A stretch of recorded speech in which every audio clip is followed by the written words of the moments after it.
So here is Josh's question, and Josh says, and Josh, I've tried to minimize it a little bit, but here we go. So Josh says, my wife and I are currently in the process of paying off our primary home. We will have it paid off in 4 years by the time we are both 40, but we're unsure of the best course of action to take afterwards.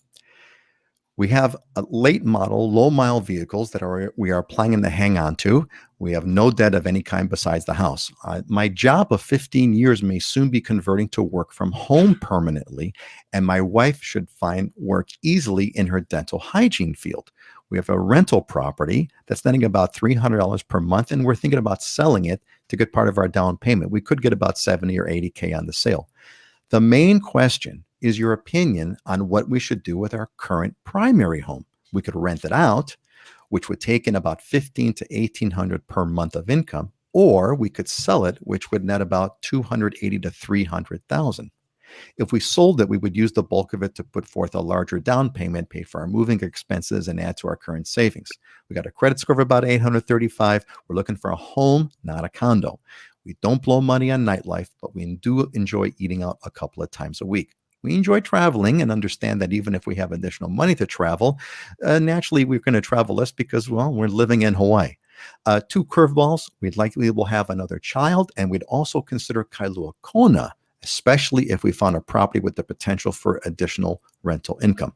Love your resources and appreciate your time. Josh, appreciate the incredible detail of the question. I had emailed this out to everyone ahead of time saying, hey, if Josh calls in or jumps in, we're going to kind of talk about his question. So what I'd like to do, let's start with Dylan first. Dylan, because he talked about Kailua Kona. What do you, Josh comes to you, send you all this information. What do you say to Josh? So the first thing I would ask is, what is the overall goal? Like home-wise, property-wise, what are you looking for? So we can kind of figure out price range, what you need to be looking at. And then the next step would be, when it comes to your investment property and your current primary residence, your income situation now, I would definitely talk to a lender, because that is the best person that is going to be able to analyze that in detail and then present you with options in terms of financing that best fit what your goal for a property is. So it's kind of hard to say whether you should sell it or you shouldn't sell it. You really want to talk to a lender, lay out the whole entire scenario, the different options, and then they can tell you, look, your best option is you need to sell the property and use that money for a down payment. Or they may say, hey, you're good to go with the way the finances are, rent it out. You can use rental income, and which will offset your debt to income ratio and may get you qualified for what you want to buy. So really, those are the two big factors, is kind of figure out what your overall ideal property is, so we can narrow down what your price target is going to be, and then work your way back with the lender to figure out the best way to achieve that. Thanks, Dylan. And hey, Josh, if why don't you, while we go around the table over here, throw us see if you can answer Dylan's question now on the chat, and I'll pop it up. In other words, price range or the kind of home that you're looking for, right, Dylan? That's kind of what you asked him. Yep, absolutely. Okay. If you want to do that, we'll try to handle that. We'll see how this goes, but give that a shot there. Heidi, what would you say? How would you respond to Josh's details and Josh's question? Well, I think what Dylan said was great. I mean, I definitely start with talking to the mortgage broker. The next thing too is, if you're trying to determine whether or not you want to keep your primary home as a rental property, I mean, think about, do you want to be a landlord from afar? Is this something that you want to do? And is this home a long-term investment that you want to keep? When I personally relocated to Maui, I turned my primary residence into an investment property. And the first year, my tenants caused about 20 grand in damage. So that wasn't great. But after that, it's been a more positive experience. Also, I mean, in making that decision, I'd have some more questions for you, because I don't know the market in your area. When you bought that home, how much it's appreciated. And you also might want to discuss this decision with your CPA too, because if you've had a lot of appreciation on the home, and it's been your primary residence for the past 3 years, if you were to sell it in the next 2 years, there would be some tax exemption for you. So, I mean, question for your CPA and, your personal situation. Thank you, Heidi. Josh has responded by saying 800K would be the price range he'd be looking for. So Dylan, kind of you could think about that one. Scott, what is your advice to Josh as far as his question goes? Yeah, so this is exactly what we get into in some of our consultations. Normally I do an upfront consultation and we kind of walk through these scenarios and what are the steps. And the first step would be talking with that mortgage broker, because we're having to kind of game plan some things. What is your qualification is, and then when we look at that qualification, we got to run some kind of what if scenarios, which are, what's the rent going to be on that property that you're just in? What are your long-term goals? One of my beliefs is always that the more properties you can have, the better you're going to be wealth-wise down the road and things. But that's not necessarily the goal set in mind.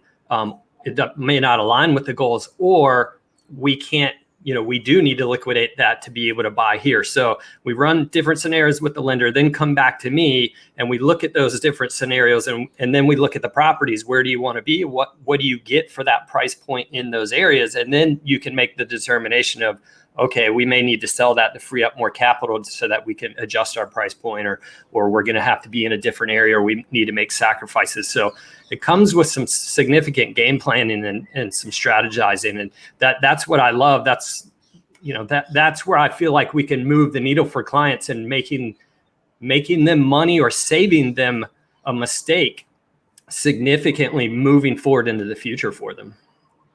Excellent, Scott. Hey, Dylan, is there anything you want to follow up on, Josh? Since he came back with a quick answer, how would this? Do you have any sense? I guess your advice would still be to go see a lender, but does 800K throw anything else in the picture for you?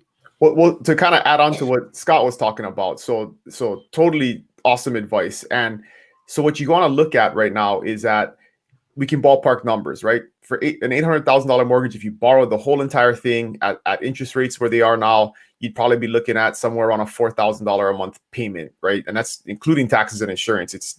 The interest rates are so low.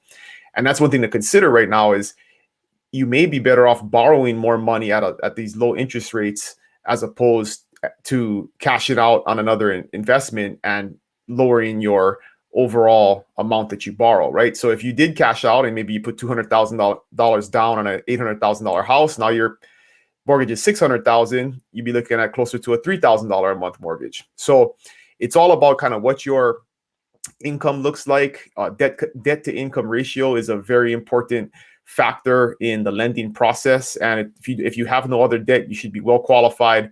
But still, a mortgage broker is going to look at what is that ratio, because you cannot exceed a certain amount of debt to your income. Your mortgage debt cannot exceed a certain amount of your income.